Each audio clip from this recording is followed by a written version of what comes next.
Hello दोस्तों, स्वागत है स्टोरी लाइन में। दोस्तों, आज मैं बात करने वाला हूँ हिंदुस्तान के उस महान व्यक्ति के मृत्यु के बारे में जिन्हें अर्थशास्त्र का जनक कहा जाता है। दोस्तों, इनसे ज्यादा कूटनीति और राजनीति में भारत में कोई ऐसा शख्स न हुआ है न होगा। हाँ दोस्तों, सही सुना आपने, मैं उसी आचार्य चाणक्य के बारे में बात करने वाला। दोस्तों, हम सभी के मन में एक सवाल हमेशा रहता है कि आखिर उनकी मृत्यु कैसे हुई। तो कई इतिहासकार ये बता कि उनकी हत्या की गई, तो कई कहते हैं कि वो खुद ही मरे, और कई लोग तो ये भी कहते हैं कि उन्हें जिंदा जलाया गया। तो आखिर क्या है सच्चाई, आज हम जानेंगे इस वीडियो में।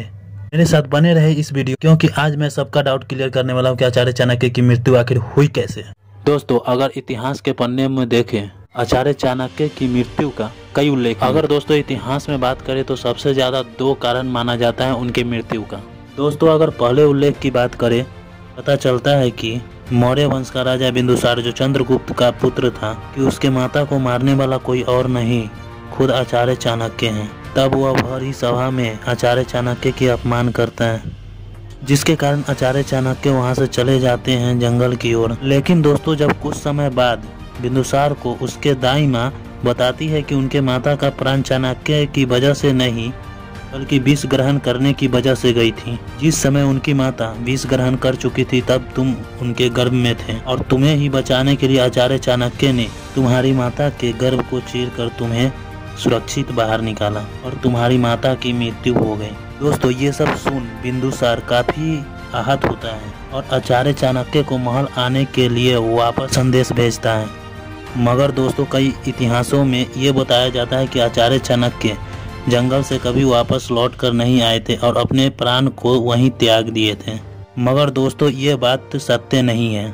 दोस्तों, कुछ समय बाद आचार्य चाणक्य महल वापस लौट कर आते हैं। अब दोस्तों, आप लोग कहोगे कि मैं इतने यकीन के साथ कैसे कह सकता हूँ। दोस्तों, अगर देखा जाए तो उनकी जन्म का कार्यकाल 375 ईसा पूर्व से 283 ईसा पूर्व तक है, अर्थात 283 में इनकी मृत्यु होती है। और दोस्तों, सम्राट अशोक का जन्म 304 ईसा पूर्व में होता है। यानी दोस्तों, जब आचार्य चाणक्य की मृत्यु होती है तब सम्राट अशोक 21 साल का हो चुके रहते हैं। तो आचार्य चाणक्य जब महल छोड़कर जाते हैं तब वो अशोक से कभी मिलते नहीं है, कि उस समय उनको अशोक के बारे में ये कुछ भी पता नहीं होता है। दोस्तों, वो महल वापस तब आते हैं जब बिंदुसार युद्ध में घायल होने के कारण मूर्छित हो जाता है, तब वो महल वापस आते हैं आचार्य चाणक्य। दोस्तों, बिंदुसार को मूर्छित होने के कारण महल का सारा कार्यभार आचार्य चाणक्य संभालते हैं।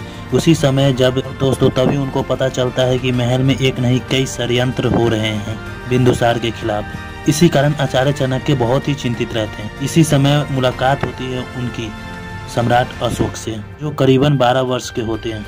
दोस्तों, जब चाणक्य अशोक के पराक्रम को देखते हैं तो उनको चंद्रगुप्त की याद आती है। तब इन्हें कहीं न कहीं डाउट होता है कि ये मौर्य का ही वंश है। दोस्तों, जब आचार्य को पता चलता है कि अशोक और अशोक की माता धर्मा बिंदुसार की पत्नी है और वो पुत्र है, तब आचार्य चाणक्य उनको महल तो लाते हैं, लेकिन ये नहीं बताते कि वो यहाँ का राजकुमार है, क्योंकि उनकी माता ये सब नहीं चाहती। पर दोस्तों, आचार्य चाणक्य समझ जाते हैं कि यही है अखंड भारत का इस महल में चल रहे षड्यंत्र को खत्म करेगा और यही बनेगा मौर्य वंश का अगला सम्राट। दोस्तों, आचार्य चाणक्य जैसे तैसे बिना किसी के अशोक को उच्च शिक्षा प्रदान करवाते हैं। मगर दोस्तों, नियति को तो कुछ और ही मंजूर थी।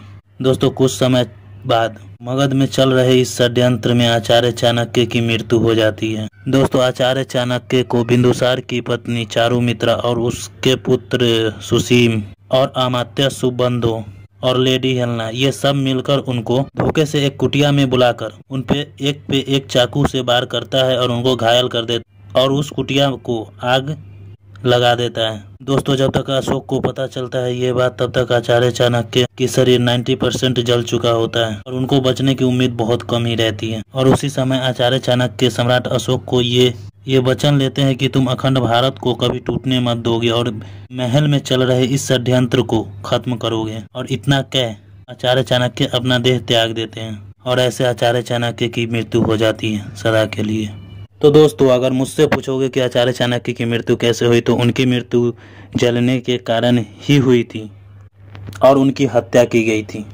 वैसे दोस्तों, आपको क्या लगता है कमेंट में जरूर बताएं। Take care, good bye.